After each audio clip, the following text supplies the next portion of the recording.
بسم اللہ الرحمن الرحیم۔ مردوں کا تالی بجانا حرام اور ناجائز ہے۔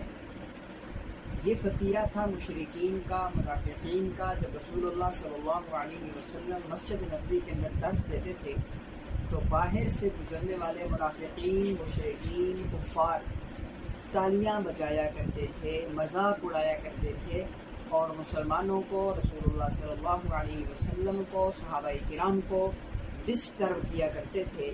اس لیے تالیاں بجانا یہ ان کا وطیرہ ہے، ان کا طریقہ ہے، ہم مسلمانوں کا شعار نہیں ہے۔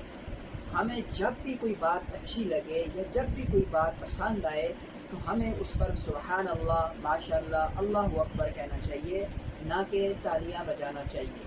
ہمیں ہر معاملات میں وہ کام کرنے چاہیے جو رسول اللہ صلی اللہ علیہ وسلم سے ثابت ہوں، صحابہ کرام نے کیے ہوئے ہوں، یا کم از کم ہمارے